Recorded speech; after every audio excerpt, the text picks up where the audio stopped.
네, 아멘. 형제님 기도 말씀처럼 주님께서 때가 찼을 때 예언을 이루기 위하여 이 세상에 오셨는데 예수님의 그 탄생의 비밀에 관한 말씀을 오늘 우리가 나누고자 합니다. 이런 말씀을 통해서 성경이 정작 말하고자 하는 진리의 세계로, 하나님의 말씀 세계로 우리가 다 들어가서 우리가 다 천국의 자녀들이 되는 축복이 있기를 바랍니다. 오늘 모임에 참석한 형제 자매님들, 또 인터넷상으로 말씀을 듣는 모든 주님을 사랑하는 이들의 그 심령과 마음속에 주님의 은혜가 충만히 임재하시기를 바라고, 오늘 집회 중에 주님께서 충만하게 임재하시며 형제 자매님들 심령과 마음속에 주님의 은혜가 더하시기를 주의 이름으로 기도합니다. 아멘. 자, 오늘은 마태복음 1장 16절에서 21절까지 마태복음을 읽고 시작하겠습니다.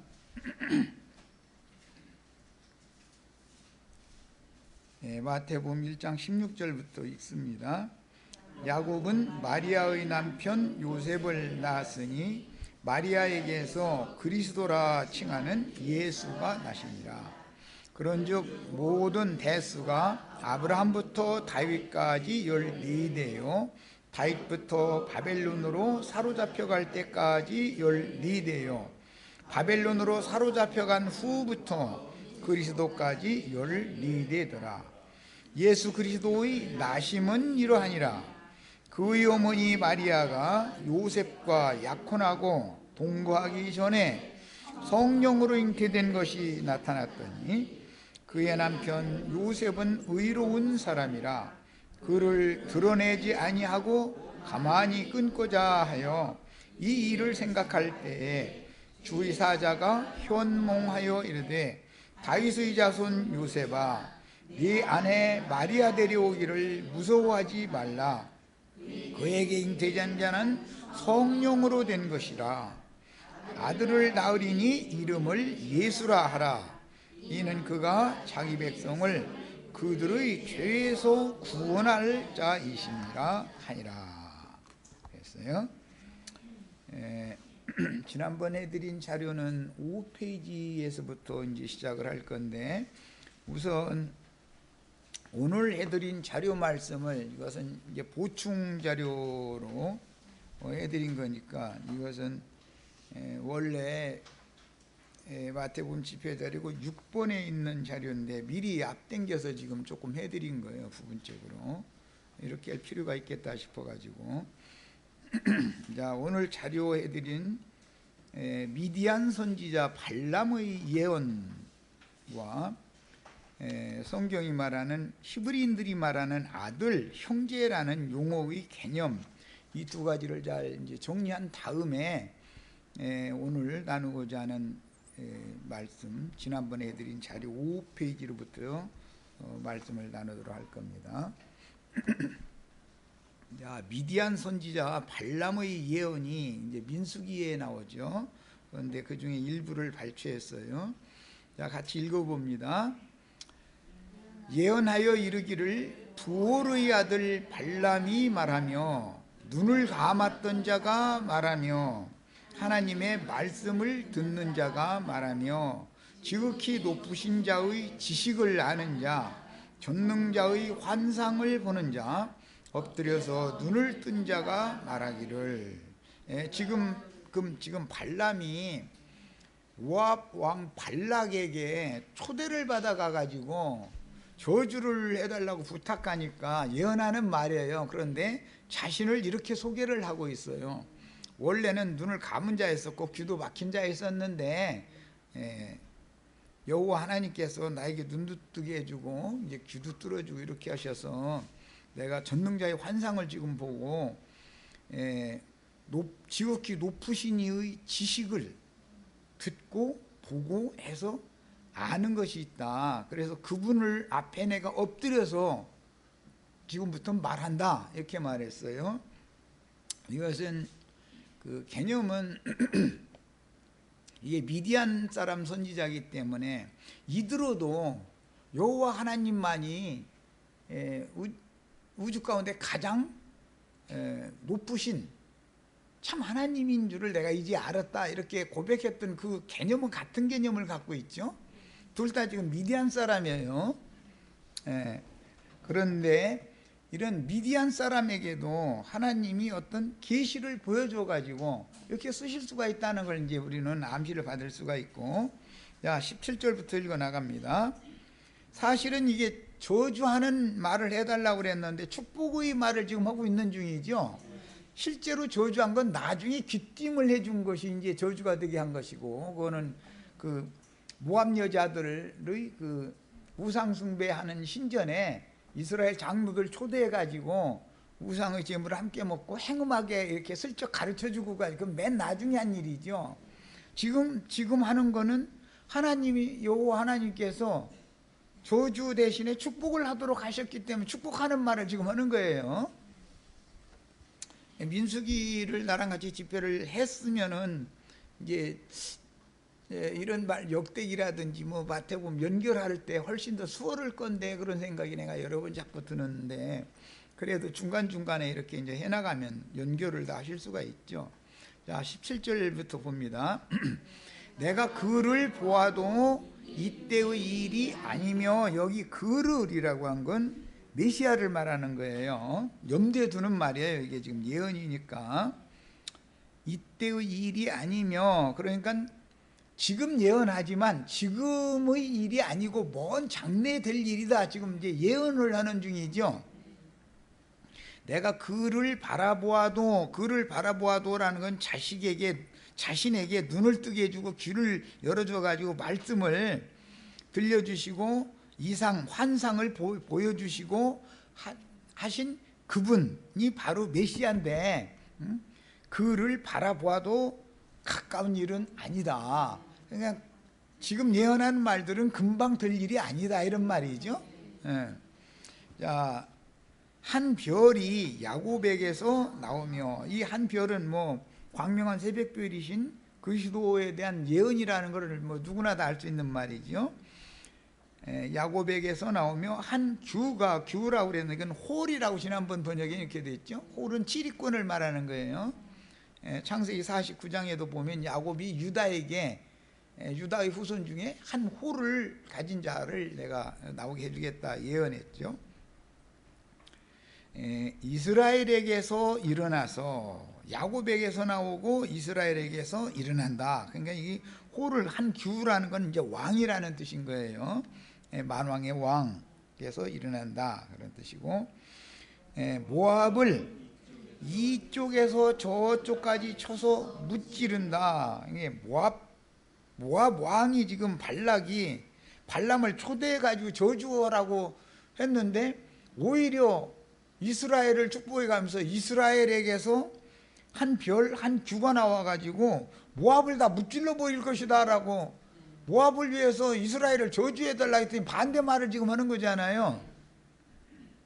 무찌르고 또 셋의 자식들을 다 멸하리로다 그랬는데, 여기 셋이라고 하는 이 용어는 지난번 개역 성경에서는 소동하는 자식들이라고 해서 지난번 번역이 더 정확하게 잘 했습니다. 이번 번역은 그냥 셋이라고 이게 번역을 해놨기 때문에, 이제 셋이라고 발음이 되는, 이 셋이라고 발음이 되는 사람 이름을 하자면 아벨 대신해 주신 셋도 있죠. 그래서 그 사람으로 오해하기가 쉬워요. 그런데 그 셋이라고 발음이 되는 단어는 두 가지 단어가 있어서, 여기에서는 소동한다, 대항하고 떠들고 일어나고 그런 것을 염두에 두는 말이에요. 그러니까 지금 현재 모압 족속이 하는 짓이 야곱 이스라엘을 지금 대적해서 소동하고 있는 짓이죠. 모압 왕이 발락이 하는 짓은 똑같 그 짓을 하는 거예요. 그런 개념이에요. 그러니까 창세기 4장 4절에 나오는 아벨 대신에라고 한 그 대신이라는 의미를 갖고 있는 셋이라는 단어도 있고, 소동하다 라고 하는 단어도 똑같이 이제 셋이라는 단어가 두 단어가 있다는 걸 일단 지적을 해드립니다. 자, 그리고 나서 셋의 자식들을 다 멸하리로다 그랬는데 이는 소동하는 자식들이다 이거예요. 실제로는 모압 자식들을 이 끝에서 저 끝까지 다 멸한다 지금 그 말을 한 거예요. 실제로는 이해하셨죠? 네. 자, 이 말은 한 별 홀 잡은 자를 대적하여 소동하는 자식들을 다 한 별이 야곱에서 나오고 이스라엘에게서 한 홀 잡은 자가 나와가지고 이 끝에서 저 끝까지 다 멸할 것이다 그런 예언이단 말이에요. 그런데 그때 당신은 이렇게 이루어지지 않는다는 것이죠. 이건 뭔 후일에 될 예언이니까. 자, 그래서 여기에 나오는 셋의 자식들이라는 것은 콜 베네쉐트라고 하는 이 용어는 그 문장의 흐름을 따라서 이제 그러니까 이것은 뭐 히브리어를 공부를 했어도 그게 무익한 건 아니죠. 사용을 할 때 무슨 문법으로 해석을 한다든 이렇게 해서는 이게 안 맞는 말이죠. 앞뒤 문장의 흐름을 봐서 해석을 해야 맞는 것이지. 그러니까 내가 자꾸 그런 것을 지적을 했었던 거예요. 자꾸 무슨 파싱 문법이라고 그러는데 그걸 잘 알면 좋지요, 유용하죠. 그런데 문법에 따라서 성경을 해석하면 안 된다 이거예요. 이건 사람들이 만드는 거기 때문에 성경의 흐름에 따라서 해석을 해야지. 히브리어를 보고 해석을 할 때라도 유용하게 쓰는 것을 배워야 돼. 히브리어 헬라어도. 자, 이제 18절에 그의 원수 에돔은, 여기 그의라는 것은 홀 잡은 자, 한 별의 원수단 말이야. 이 말은 창세기 3장 15절에서 인용하는 말인 걸 잘 아시죠? 여자와 여자의 후손, 뱀과 뱀의 후손은 원수잖아요, 원수. 그러니까 지금 현재 모압 왕 발락이 하는 짓은 이스라엘의 하나님 여호와를 대적하는 원수 짓을 지금 하는 것이다 그 말이잖아요. 이방 선지자에게도 이렇게 예언을 하게 하셨어요, 하나님께서. 자, 주권자가 야곱에게서 그의 원수 에돔은 에서의 별명이죠. 원래는 아담이라고 하는 그 흙이라고 하는, 붉은 흙이라고 하는 곳에서 나온 말이에요. 그들의 유산이 되며 그의 원수 세일도, 그의라는 것은 한 별, 한 규를 말하는 거예요. 야곱에게서 이스라엘에게서 일어날 메시아를 말하는 거예요. 원수 세일도, 세일사는 에서의 기업이죠. 그들의 유산이 되고, 이 말씀이 이제 먼 후일 오바댜서에서 이 말씀이 인용이 되었죠. 시온산에 올라간 자들이 세일산에 내려와서 그들을 다 짓밟아 버리고 불살라 버린다 이렇게. 그러니까 지금 이 발람이 예언하는 말은 그때 당시 이루어지는 얘기가 아니에요. 먼 후일 될 예언인 거예요. 그와 동시에 이스라엘은 용감히 행동하리로다 그랬어요. 그때 당시 뭐 이스라엘이 그렇게 크게 용감히 행동한 것이 아니죠. 신약시대에 있는 우리들이 지금 참 이스라엘에 대해서 우리들이 이제 용감히 행동해야 되는데, 용감히 행동하면 순교자가 되는 길밖에는 없어요. 자, 이게 이제 시공을 초월하는 예언이었다라는 걸 이제 알 수 있는 거예요. 성경이라는 건 항상 이처럼 시공을 초월하는 어떤 예언들이 굉장히 많이 나와요. 그 다음에 주권자가 야곱에게서 나서, 이 주권자는 예수님을 염두에 두는 말이죠. 구약시대는 이게 이제 메시아하고 사사들이었었어요, 가깝게는. 그리고 다윗 왕이 주권자죠. 그 후손들이 주권자였고, 자, 남은 자들을 2차적으로 또 멸한다 그 말이겠죠. 모압 족속이나 에돔 족속이나 세일산 족속이나 이런 자들 중에도 남은 자가 있을 건데 그들을 또 멸해버린다라는 것이죠. 그러니까 아주 씨를 말려버리는 때가 온다 이제 그 말이겠죠. 그 성읍에서 멸절하리로다 하고, 또 아말렉을 바라보며 예언하여 이르기를 아말렉은 민족들의 으뜸이나, 그걸 보면 참 이 아말렉 족속 이야기가 나오면 먼 후일날 사울 왕을 목단 사람이 아말렉 사람이죠.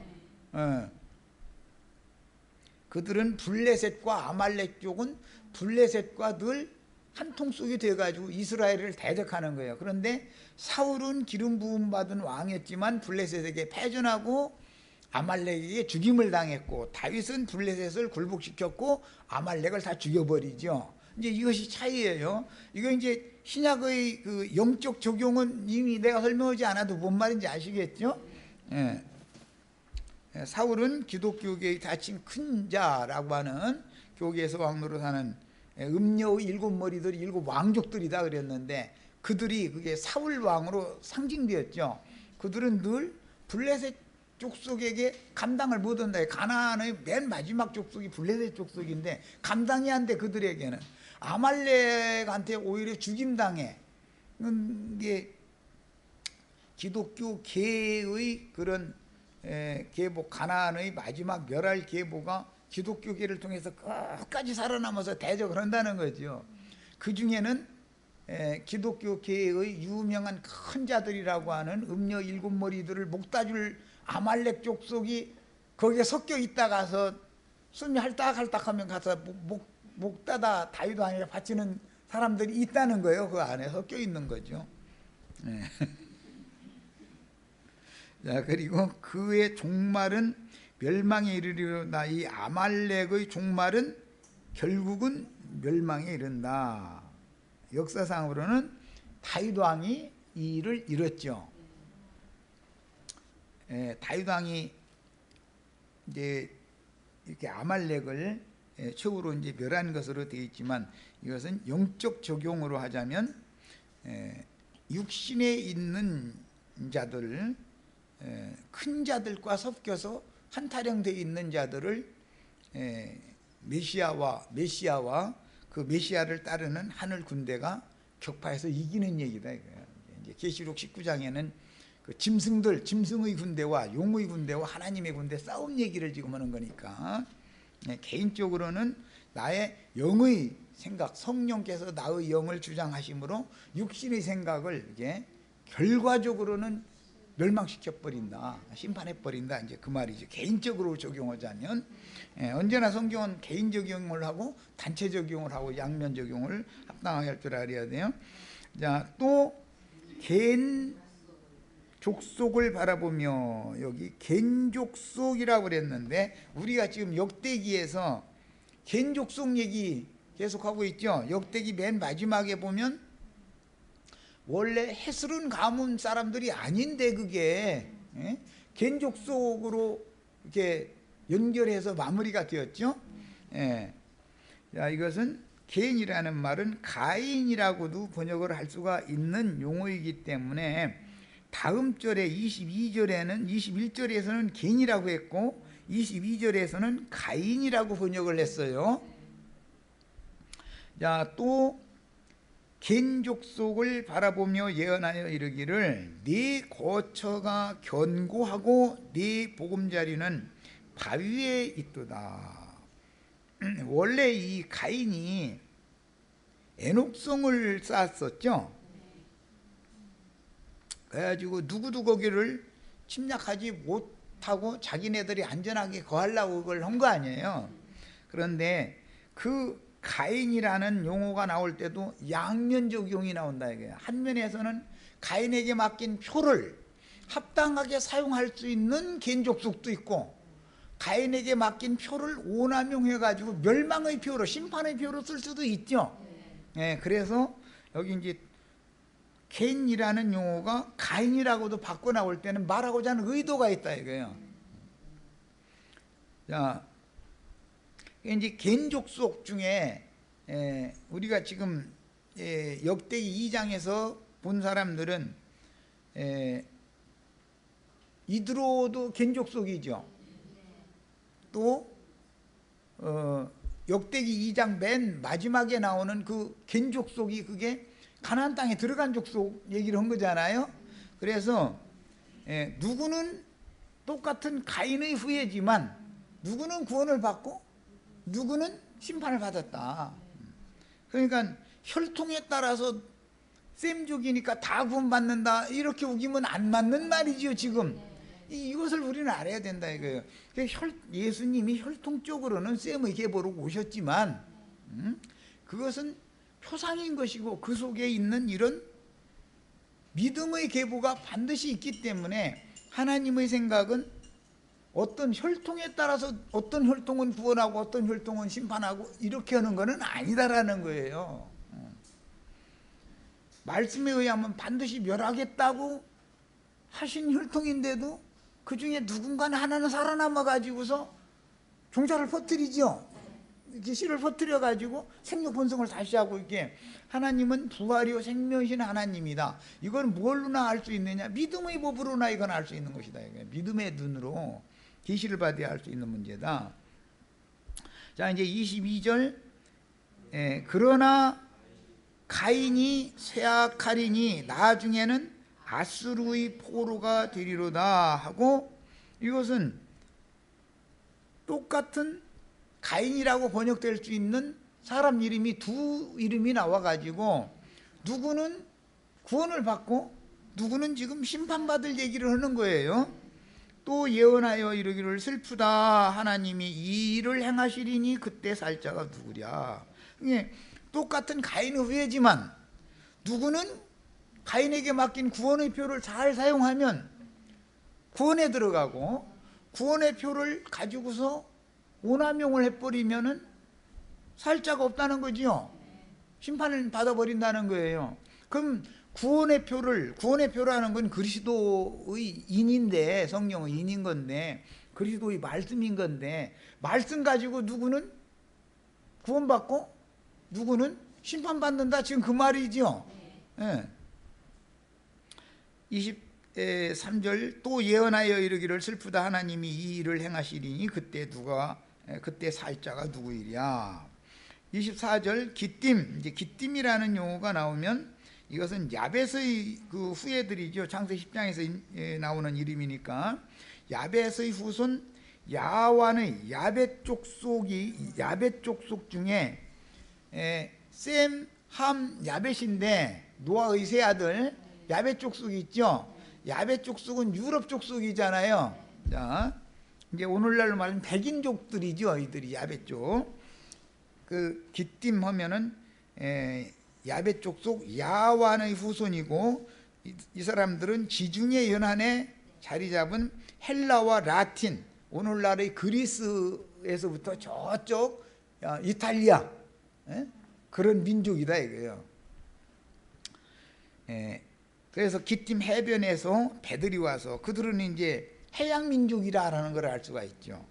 이게 대부분 그때 당시는 고대 사회에서는 해적들이죠. 뭐 해양 민족이라 해도 뭐 좋게 무역만 하고 이렇게 하는 것이 아니니까 이 사람들은 다 이제.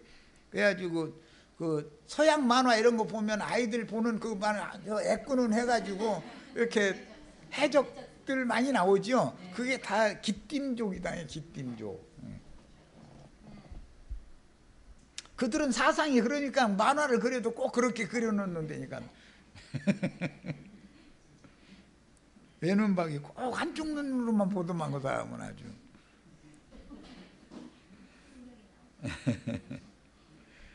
예.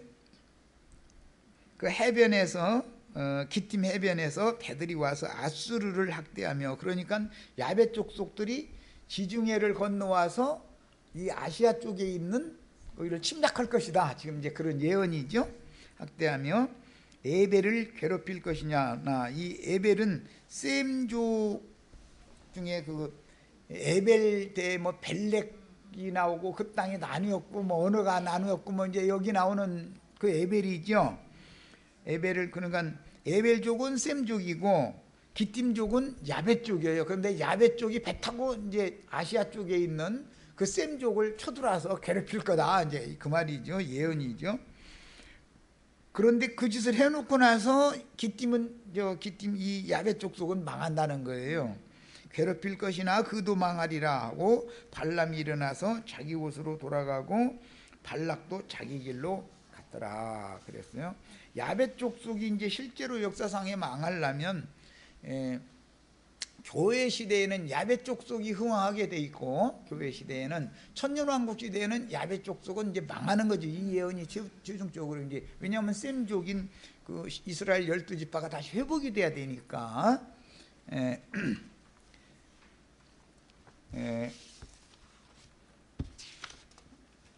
그 이제 뒷면을 읽어보겠습니다.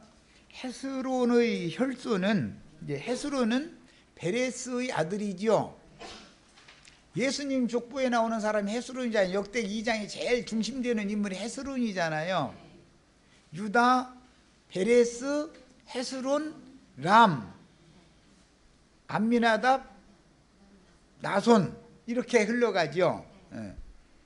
나손 다음에는 살몬, 살몬 다음에는 보아스, 보아스 다음에는 오벳 다음에 이세 다음에 다윗. 이제 족보 이게 어느 정도 연결을 다 하시겠죠. 네. 자꾸 머리 아프다고 해싸지 말고 이제 이런 것은 자꾸 어느 정도 자꾸 훈련이 필요해. 자, 헤스론의 혈손은 원래 본부인한테서는 삼형제를 낳죠. 나중에 협두를 통해서 둘을 또 낳고, 그래서 이제 첫째는 여라멜, 람, 글룹의 삼형제와 후처들을 통해서 스굽과 아스후를 낳았기 때문에 도합 헤스론의 혈손은 5형제입니다. 그 다음에 람의 손자요 암미나답의 아들인 나손, 이때 출애굽을 했죠. 나손이 유다지파의 방백으로서 군장했었죠. 그러니까 이때 동시대 사람이지만, 갈렙도 이 나손과 동시대 사람이지만 아마 나손보다 뭐 한 10살이나 20살 정도 적었겠죠. 적어도 차이는 이제 그렇게 났겠죠. 갈렙은 훗날 어떤 방법을 통해서, 이 갈렙은 에돔 족속 사람이잖아요. 에돔 족속, 에돔 왕 그나스 가문 출신이잖아요. 네. 훗날 어떤 방법을 통해서 헤스론 가문에 입적된 자손이다. 이제 지금 몇 시간 동안을 이 입적되는 문제, 아들이라고 번역하지만 번역상의 아들이라고 해서 혈손을 꼭 말하는 것이 아니고 단대만을 말하는 것이 아니다라는 걸 내가 여러 번을 말씀드렸어요. 벤이라는 이 용어는 셈의 특별한 용어예요. 셈족의. 몇백 대 후손도 아들이 될 수 있죠. 셈이 낳고 해서 예수님까지도 셈의 아들이 될 수 있잖아요. 이런 의미를 잘 이제 기본적으로 오늘 인식을 확실하게 이제 확정하고 인식시키려고 그래요. 이것을 먼저 한 다음에 6번째 자료에 이게 있는 건데 앞에다 지금 미리 해준 거예요. 그 다음에 말씀을 이것을 확실하게 확정한 다음에 말씀을 이끌어 나가는 것이 좋겠다 싶어서. 자, 그 다음에 또는 여라무엘의 아우라고도 번역이 됐죠. 헤스론의 아들이라고도 번역했고, 헤스론의 아들의 아우, 여라무엘의 아우 갈렙, 이렇게 또 번역이 됐죠. 그런데 후대를 살펴보면 다른 사람이었죠. 그 지난 화요일 아주 내가 이거 강조해서 말씀드렸었던 거예요. 이름이 두 이름이 나왔지만, 아까 민수기에서도 두 이름이 반복해서 나오지만 사람이 다르죠. 지금 내가 말하고자 하는 의도를 잘 감을 잡아가면서 이해를 하셔야 돼요. 나두관이라는 사람이 옛사람 나두관도 있고 새사람 나두관도 있겠죠. 뭔 소리인지 아시겠어요? 같은 이름이 두 번 반복돼서 나오지만 뒤에 나오는 사람은 구원받은 사람이다 이거예요. 그렇죠? 그런데 민수기에서는 앞에 나온 사람이 겐족속이고 뒤에 나온 사람이 가인족속이고 이제 이렇게 바꿔서도 기록을 했죠. 그러니까 이런 것을 잘 살펴가면서 읽어야 된다. 사람이라고 그래가지고 다 똑같은 게 아니죠. 오늘 내가 복음이 깨달아져서 믿음으로 예수 그리스도 안으로 옮겨졌으면 사람들이 물어보면 나 건들지 마. 나 어제까지 했던 그 사람 아니야. 이렇게 할 수 있죠. 그 사람이 바꿔진다는 말인데 본인이 본인을 부인하니까. 그런데 알고 보면 그 정신세계가 난 바꿔졌다라는 말이 이 몸이 바꿔진 건 아니잖아요. 뭔 말인지 아시겠죠? 이름이 2번 반복돼서 나올 때는 뭔가 굉장히 깊은 뜻이 있다 이거예요. 한 시대에서 한 시대를 연결하는 사람이다 이거예요. 우리가 옛 세상, 세상에서 천국으로 연결하는 사람이죠. 각자도 봐도, 경륜적으로 봐도 그런 자들이 또 있겠죠. 이렇게 성경을 본다는 건 복잡한 거야. 그런데 그냥 단순하게 뭐 신학적으로 어떻느니 뭐 언어가 어떠니 이렇게만 해가지고 이게 해결될 문제가 아닌 거지. 그러니까 이건 영감이 필요하지, 성경을 볼 때는. 자, 그 다음에 이 아흐라고 하는 단어, 아우라고 번역을 이제 여라무엘의 아우라고 역대상 2장 42절에는 그렇게 번역이 했지만 이것은 형이라는 뜻도 될 수 있고 동생이라는 뜻도 될 수 있어요. 이것은 그때 당시 정황으로 말할 때 양 부족이 원수로 지내다가 동맹을 맺은 다음에 당신들은 이제부터 우리와 형제입니다 라고 하는데 사용하는 용어다 라는 걸 몇 번 말씀드렸어요. 그러니까 벤이라는 용어와 아흐라는 용어를 셈족이 사용하는 그 의미를 알아야 된다. 이거 세모의 그 의미를 알아야 돼. 뭐 히브리어, 헬라어, 문법 이런 거에는 없는 말이에요. 지금 이게 하는 얘기가 그들의 생활이고 언어 관습이기 때문에 하는 말이에요. 우리는 셈족인가 금방 알아들을 수 있죠. 내 손자 보고도 누구한테 소개할 때는 그 내 자식이다 이렇게 말하지. 뭐 이제 우리나라 말로는 막 눈에 넣어도 안 아플 내 새끼다 이렇게 말하지. 그 원래 아들이라는 말이거든. 번역을 그렇게 할 수 있는 벤이라는 뜻 때문에 그렇게 하는 거예요. 그런데 증손자까지 만약에 늙어가지고 이제 봤다 그러면 양눈에 넣어도 안 아프지. 이제는 손자는 한쪽 눈에만 안 아프고 증손자는 뭐 양쪽 눈 다 안 아프지. 이제 이렇게 되는 거죠. 내리사랑이라는 거니까 원래. 이게 셈조고의 생활관습이고 언어관습이다 이거예요. 자, 그러니까 이제 여기서 생각해 볼 게 있어요. 두 부족이 동맹을 맺는다 그러면 한 부족이 지금 대표자 그 사람과만 맺는 거지만 사실은 부족을 대표해서 맺으니까, 동맹을 맺으니까 이쪽에도 3, 4대가 같이 살고 있을 것이고 이쪽에도 3, 4대가 같이 살고 있죠. 그러면 지금 동맹을 맺는 당사자만이 형제가 아니고 그 사람의 손자들까지 형제다 이거요. 그 사람들의 손자들까지. 얼마나 이 셈족의 문화 정신세계가 놀라운지를 알아야 돼요. 이것을 알아야 이제 신약 복음이 깨달아진다 이거예요. 예수님만이 하나님의 아들이 아니죠. 내 천세대가 흘러간 우리들도 하나님 아들이죠. 그러면 뭐예요? 예수님도 하나님 아들, 제자들도 하나님 아들, 그 몇천 대가 흘러간 우리도 하나님 아들. 그러면 뭐예요? 이러고 촌수를 따지다 보니까 기독교계 아브라함의 하나님, 이삭의 하나님, 야곱의 하나님 할 땐 이삭의 하나님 하면 아들이라고 인식이 되는데 야곱의 하나님 하면 손자 버리게 버리니까 이게 에이 성령은 하나님다 이래버린다. 이게 그냥 바람이고 능력이고 막 이래버리고 엉뚱한 소리. 어디서 나온 거예요? 성경을 보는 눈이, 귀가 안 열렸다 이거예요. 그게 말하는 의도를 지금 오해하고 있는 거예요. 성경의 촌수와 성경의 계대와 세상 나라 사람들이 생각하는 촌수는 안 맞는 거다 이거예요. 뭔 말인지 이해하셨죠?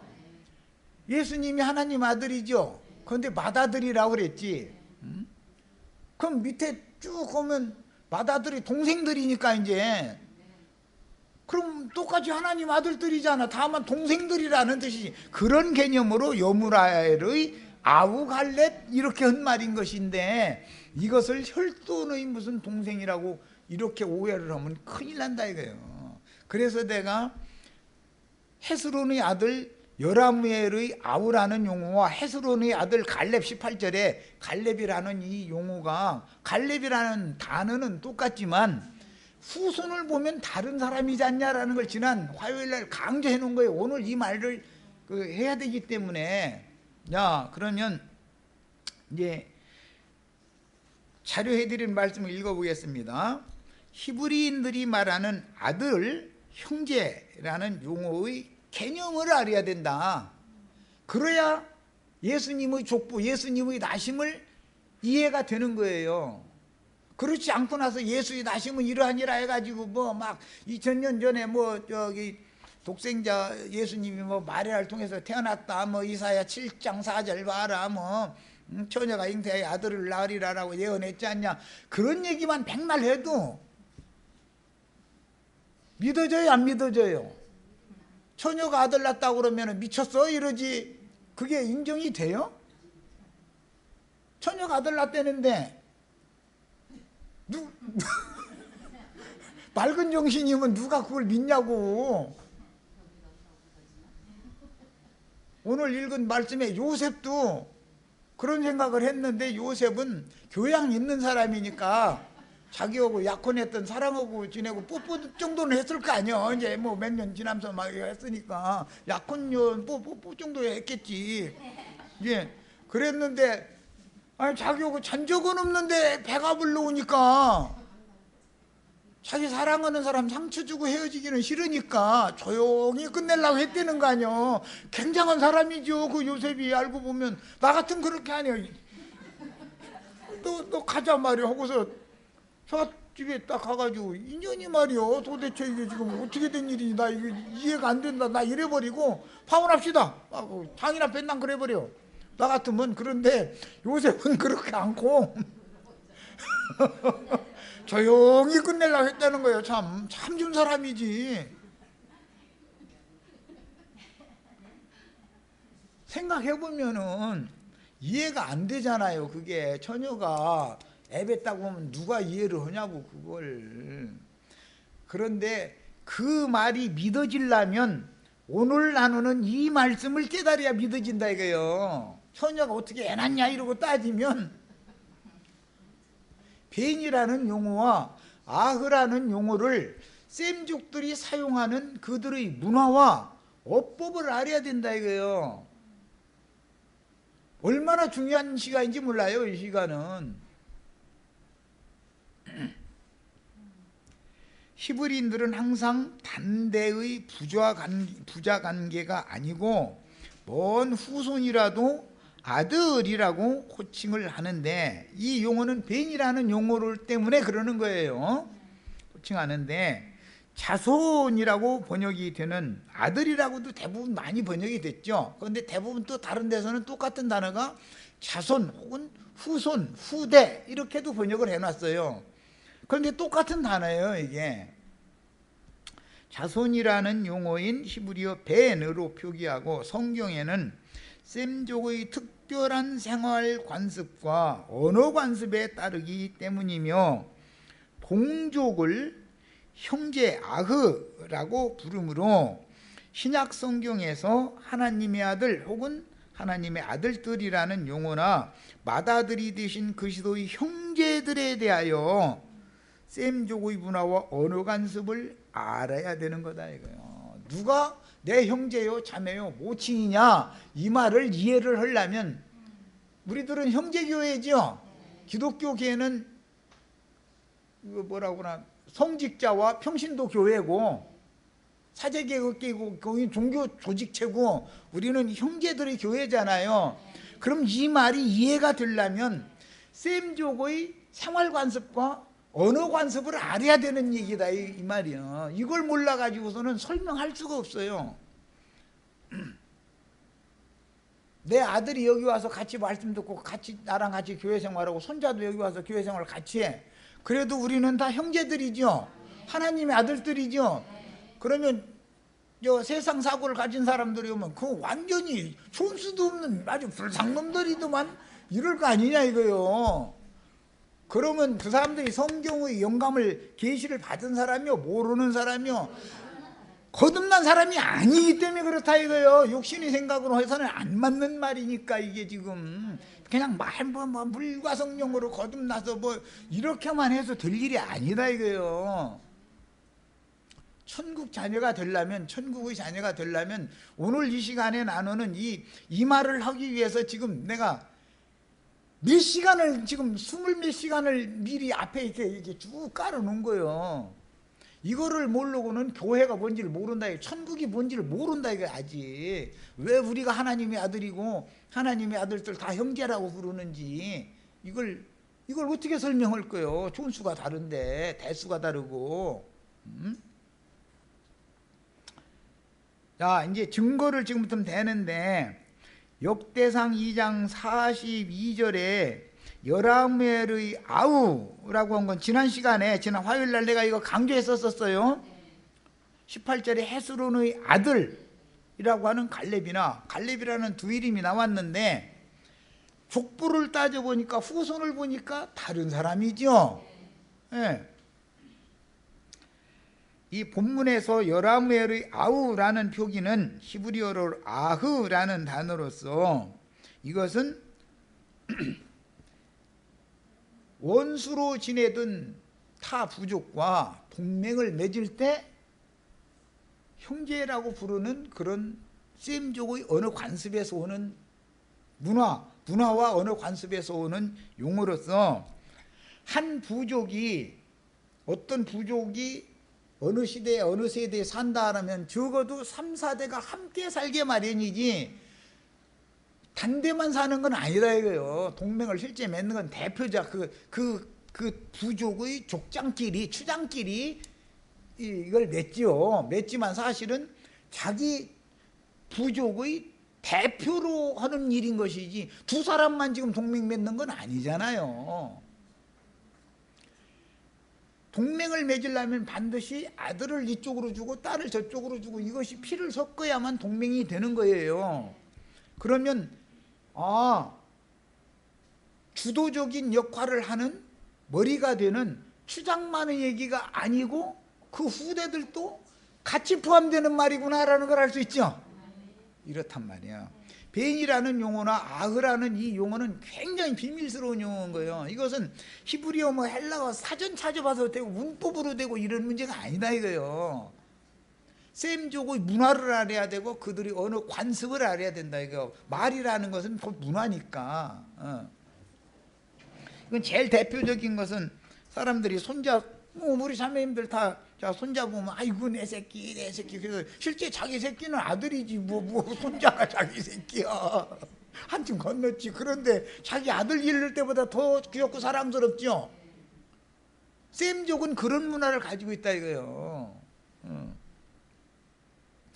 야, 그래서 양 부족에 매 세대마다 3, 4대는 함께 섞여 살게 마련이기 때문에 성경에는 3, 4대라는 용어가 많이 나와요. 이게 셈족의 언어 관습 때문에 그런 거예요. 저주를 받아도 3, 4대, 축복을 받아도 3, 4대 넘어서 만대까지 이렇게 그 3, 4대라는 용어가 참 많이 나오죠. 양 부족의 그 동맹관계가, 즉 평화 상태가 깨지지 않는 한, 신약적으로 적용을 하자면 뒤로 물러가서 침륜에 빠지거나 성령을 소멸하거나 은혜에서 끊어지거나 그렇게 하지 않는 한, 그 말이요, 교회 생활에 계속 몸담아 있는 한, 그 말이에요. 사실은 이게 이제 천국 생활이라는 교회 생활을 말하는 거니까 형제들이 교회라는 것은 이렇게 비밀스러운 거예요. 그래서 우리가 형제님하고 우리들이 부르는 형제님, 자매님 하는 용어와 기독교계의 신부님이나 목사님이 형제, 자매라고 부르는 용어는 개념이 전혀 다른 거예요. 이걸 알아야 돼. 이게 얼마나 중요한 진리를 지금 이 시간에 나누는지를 알아야 돼요. 양 부족이 평화가 깨지지 않는 한 하나님과 예수 그리스도를 매개체로 해서 동맹을 맺을 때는 짐승을 죽여가지고 피를 나눠 마시고 그 고기를 서로 먹음으로 하는 건데, 이것은 예수님이 그렇게 하나님과 우리 사이가 원수였잖아요. 그래서 이 화목되게 하려고 그 제물로 죽은 것이잖아요. 이게 구속사거든. 그런데 이 관계가 깨지려면 그리스도의 은혜에서 붙어있지 않고 저잘났다고 교만해져 가지고 교회 생활에서 튀어나가면은 요렇게 깨지죠. 평화 관계가. 언약을 배반하는 거예요. 그렇게 되면은 상대방 부족이 와서 가만 놔두질 않는다. 종자를 말려버리지. 씨를 말리는 거예요. 여자가 배가 이렇게 부르면 뭐 약간 나오려고 그런 것은 안 갈르지만 배가 이렇게 부르면 배를 갈라버려. 배를 갈라가지고 아들이면 뱃속에 있는 아들 꺼내가지고 아들이면 그는 완전히 죽이는 거예요. 그때 당시에는 뭐 배 갈르면 여자도 죽죠. 지금처럼 뭐 이렇게 하는 뭐 방법이 없으니까 이렇게 악랄하게 했어.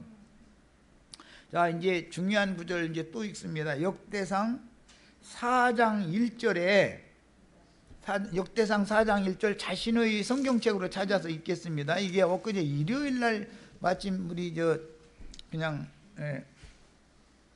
어떤 형제님이 자꾸 이제 이 문자대로만 이렇게 성경을 자꾸 이제 보다 보니까 이제 이의 제기를 잠깐 한 적이 있었는데, 자, 4장 1절 보겠습니다. 유다의 아들들은 실제 그때 당시 유다의 아들은 몇 명이었어요? 베레스와 셀라라고 하는 아들과 세라라고 하는 아들 셋이 있었죠. 쌍둥이 아들, 며느리가 낳은 쌍둥이 아들 둘이 있었고 베레스와 세라, 가나안 여자가 낳은 셀라라는 아들이 있었어요. 그런데 그 아들 얘기를 여기다 기록을 해놓은 게 아니고, 보세요. 유다의 아들들은 베레스와, 사실은 베레스 하나죠. 헤스론 하면은 베레스가 낳은 아들이지, 그럼 손자잖아요. 그런데도 유다의 아들로 기록을 하죠.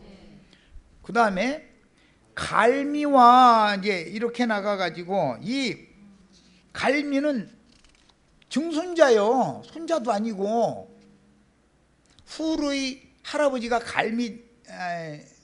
아간의 아버지가 그 가나안 땅에 들어간 족보 중에 이제 그 세라라고 하는 베레스의 쌍둥이 세라의 족보 중에 세라, 갈미, 아간 이렇게 나가는 거예요.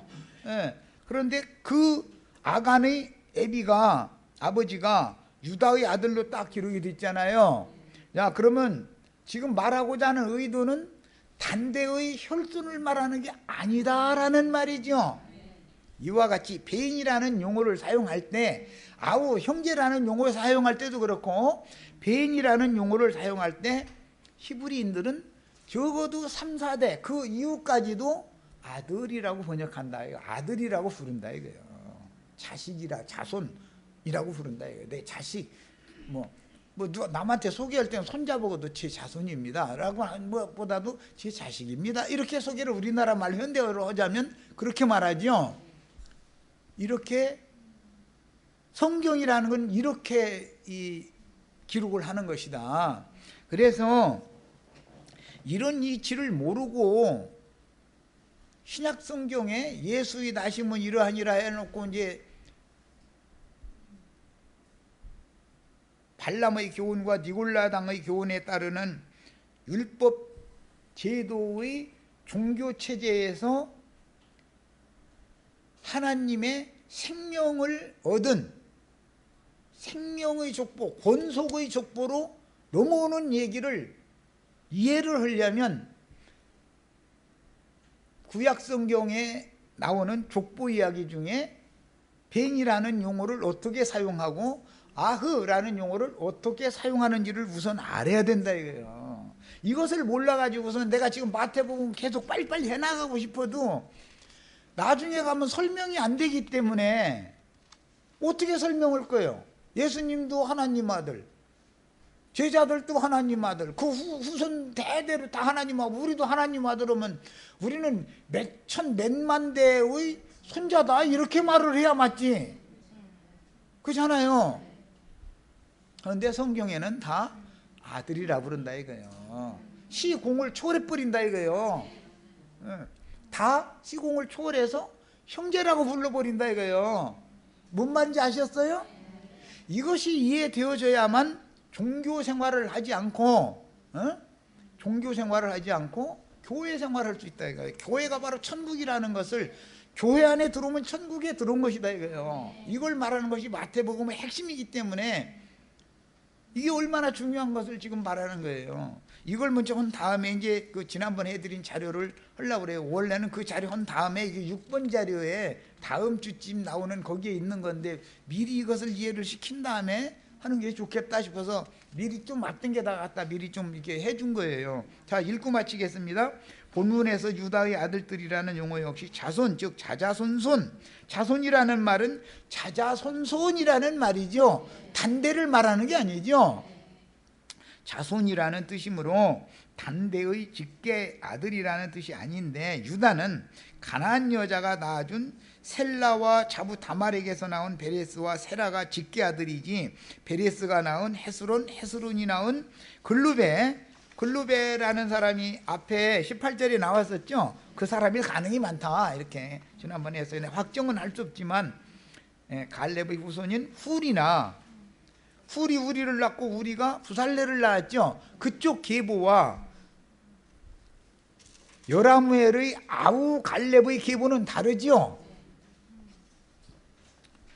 이런 셈족의 생활 풍습이나 언어 관습을 알아야만 성경에서 하나님의 받아들인 예수 그리스도와 많은 아들들에 대하여 이해할 수 있으며, 부활로 나으신 그리스도 예수의 형제들로 세운 교회가 천국이라는 사실을 영으로 깨닫고 마음에 믿어짐으로, 이것이 영적으로 깨달아져 가지고 마음에 믿어져야만 천국 자녀들이 되는 거다 이거예요.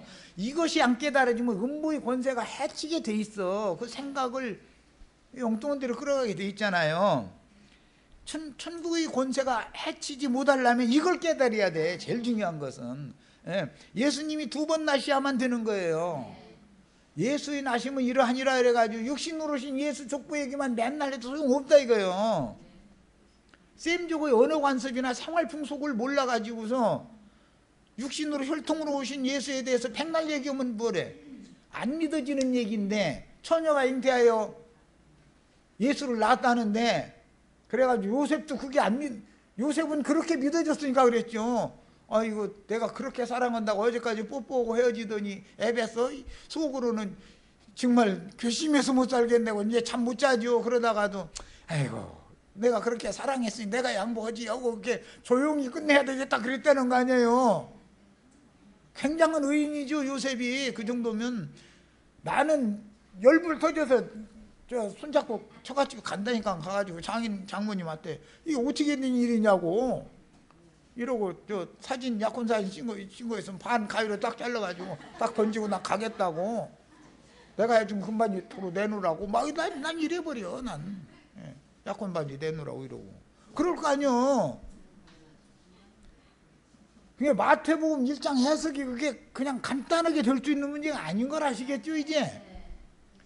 성경을 그렇게 함부로 해석하는 게 아니다 이거요. 함부로 막 이렇게 사람의 눈으로 막 분대로 그냥 해서 뭐 사람의 사고를 따라서, 이것은 계시의 책인 거다 이거요. 계시해 주는 자 아니면 아버지가 누군지 알 수 없다는 거예요. 아버지와 아들 관계를 지금 말하는 거잖아요.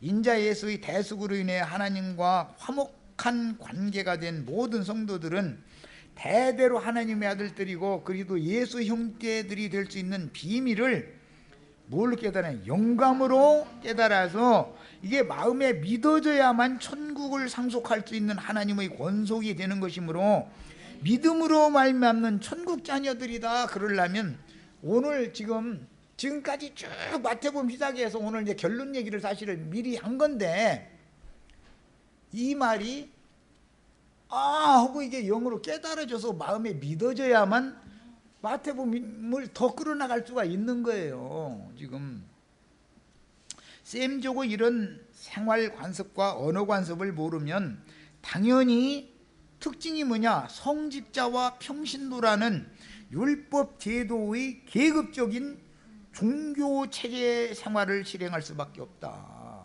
당연히 그럴 수밖에 없는 거예요. 그거는.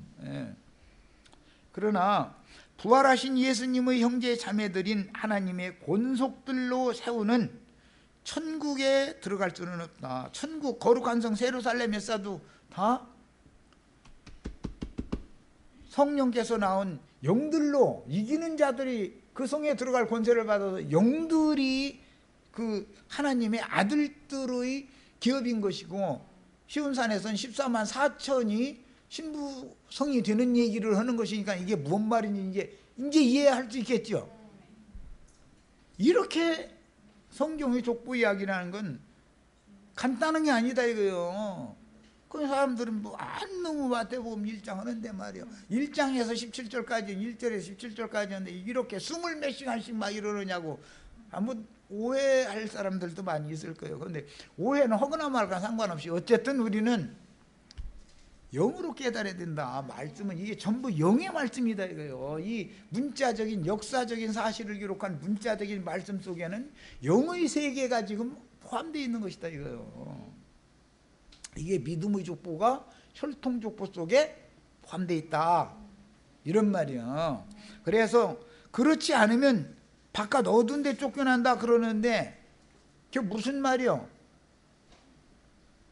주님이 세우시는 형제 자매, 주님의 형제 자매로 세우는 교회 안에 들어오지 못하고 기독교 생활할 수밖에 없다. 지금 그 말이란 말이요. 천국 밖으로 쫓겨난다라고 말을 하면 무슨 말이겠어요? 예수 밖으로 쫓겨난다라는 말과 같은 뜻이에요. 사실은 그리스도의 몸 밖에 있는 종교인들이다 그런 뜻인 것이지 바깥 어둠에 쫓겨난다 그러니까 지옥에 들어갔다 이렇게 해석하죠. 기독교인들 천만의 말씀이요. 지옥불에 들어가는 문제와 바깥 어둠에 쫓겨나는 문제는 사실은 언어 자체가 전혀 다른 말이에요. 아니, 하나님이 예수님이 말할 줄 몰라가지고 지옥불에 멸한다라고도 하고 바깥 어둠에 쫓겨난다고도 하고 그러겠어요? 자, 여기까지 해서 마치겠습니다.